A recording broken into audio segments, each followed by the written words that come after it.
Okay guys, so after my video the other day, I want to come back to you today with another video on how we can make our home workouts harder during this lockdown period. So for some of us, we have some weights, but we might be restricted on how high we can go. Okay, so we've obviously only got limited amounts, and for some of you, you might not actually have any weight at all.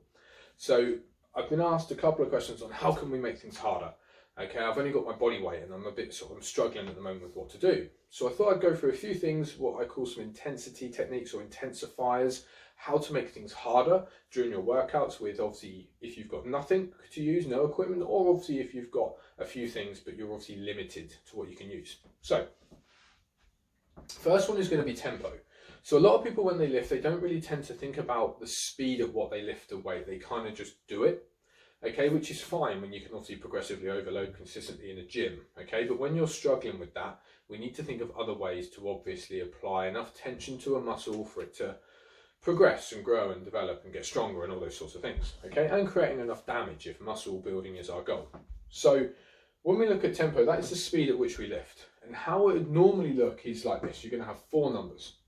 The first number would basically be the eccentric loading, or the amount of time that we control the weight on the way down. Okay, so if I was thinking about a chest press, that would be from here. 4 seconds would be 1, 2, 3, 4. Okay, the second number, the 0, would be if there was a pause in the bottom, which there isn't. So that would pretty much be nothing here. The 1 would be how quick I lift on the way up, so that would be up.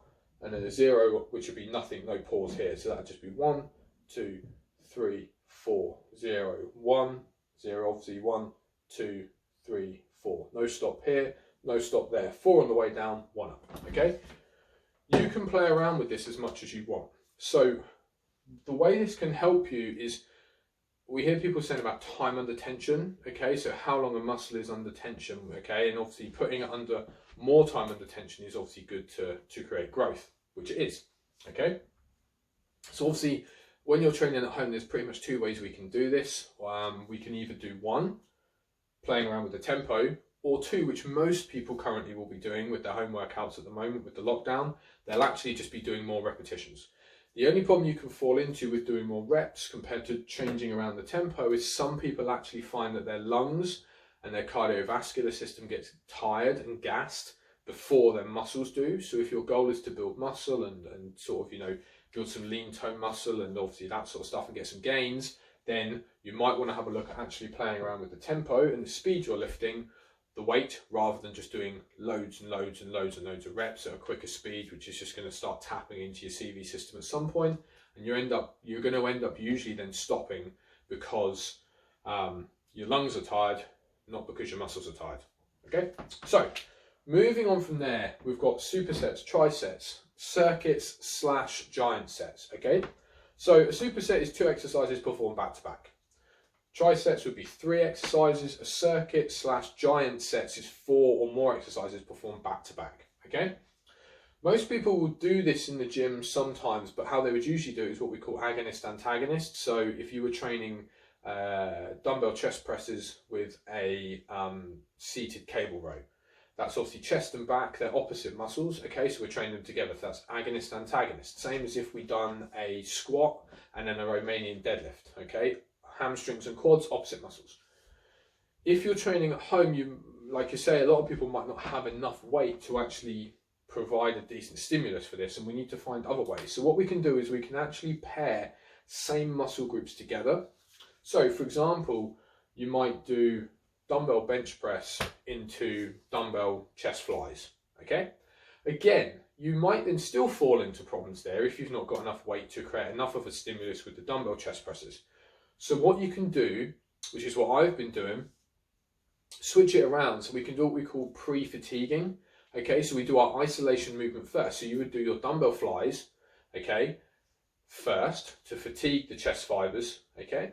Then you would go into doing your dumbbell chest presses afterwards.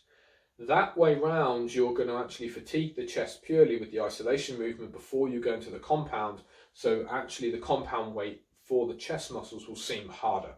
Okay, you could also go and do trisets. You could take 3 chest exercises, or it could be 3 quad exercises, or 3 back, or whatever.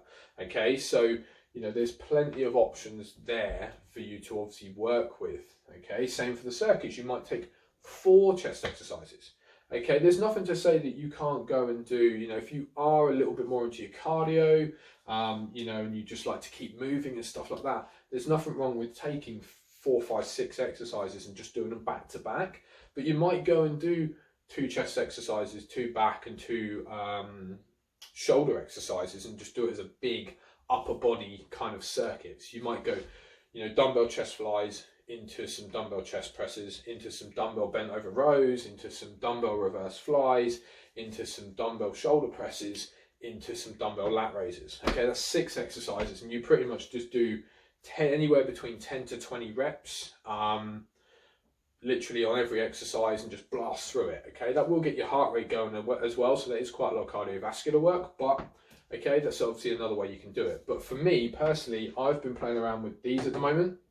So today as well, for triceps for example, I did some weighted bench dips. So I put a weight on my lap and done some weighted bench dips, and then I went straight from that into some barbell skull crushers, and my triceps were on fire because you're already fatiguing the triceps.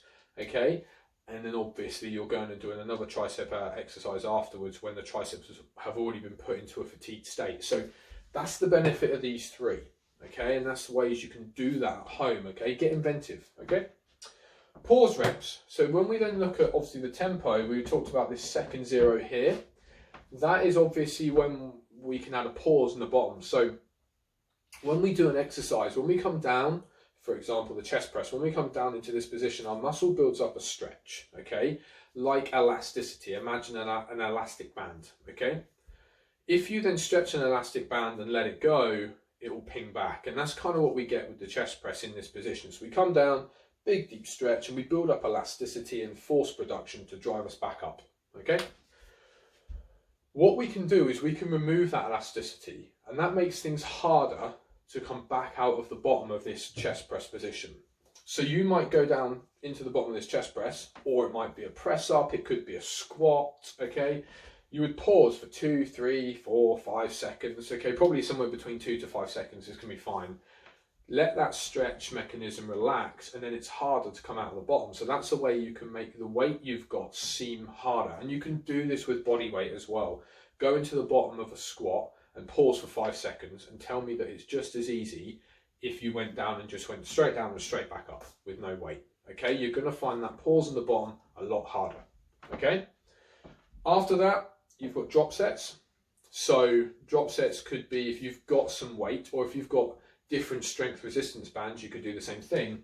You might go and do, let's say, some dumbbell lateral raises. If you've got 10, 8, 6, 4, 2, you might do a set of going to failure or near failure dumbbell lat raises with the 10s, okay?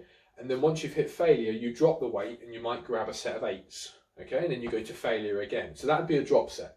You could do a double drop set, a triple drop set, a quadruple drop set. So, you know, a double or triple would be something like set of 10s to failure, then set of 8s to failure, then a set of 6 to failure, then a set of 4s to failure, okay? So that's like a triple drop set. You took it to failure, drop the weight, go again. Took that set to failure, drop the weight, go again, and continue, okay? You'd only probably want to do 1 set of that, okay? So when you're looking at doing a lot of these things here, you're probably only going to want like 1 set of something like the drop sets. You're probably only going to want 1 set. Majority of these other ones here, okay, the supersets, the trisets, the giant sets, you're probably only going to want 2 or 3 sets, okay, because it's going to really annihilate the muscles, especially if you're doing supersets, trisets, or circuits. For example, today I've done some supersetting for pretty much every single muscle I worked today, and I only done two working sets. So, you know, because the muscles were in a fatigued enough state, okay, from doing that. I didn't need to be doing 4 sets of supersetting dumbbell chest presses and chest flies, okay? It's just pointless. I'd created enough fatigue from it because I'd also pretty much gone to failure on both supersets, okay? So just be smart. Don't do too much that you can't walk the next day and stuff, okay? Or you can't exercise the next day if you want to try and do some training the next day. The final one, GVT. GVT is quite a good option, again, if you don't have a lot of weight. And German volume training, which is what GVT is, is a training method where you only need 60% of your 1 rep max. So let's take a squat. If you can squat 100 kilos for 1 rep, you would take 60 kilos, because that's 60%. You would then do 10 repetitions, so 10 squats, and then what you would do is you would rest for a minute.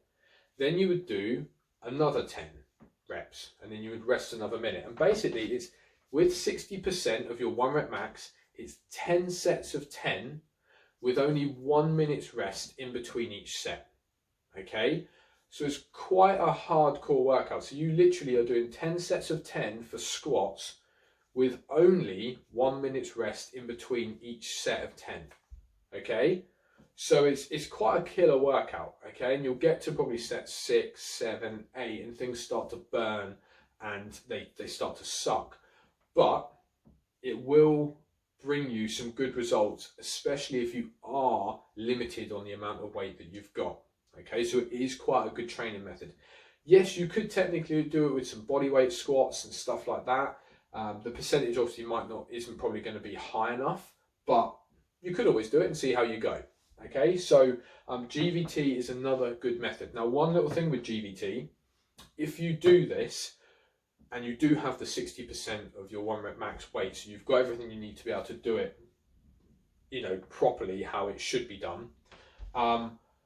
I wouldn't then try and train, say, quads. If you've done it on a Monday, I wouldn't try and do, and you've done it with squats, I wouldn't try and do it with squats again on a Wednesday. Okay, I'd probably say if you did it on a Monday, you'd probably get away with doing it again maybe Thursday, Friday, Saturday, somewhere between those three, depending on how badly it's affected your muscles, because it will create quite a bit of soreness in those muscles as well. Okay, so just be smart about it. But there we go, guys. There's some intensifying techniques that you can use to make your home workouts harder during this coronavirus COVID-19 lockdown period. Do all the cool shit, as I always ask you to do. If you've not subscribed, please do. Share it to family and friends. Give it a like. Drop a comment if you liked it as well. And until next time, peace out.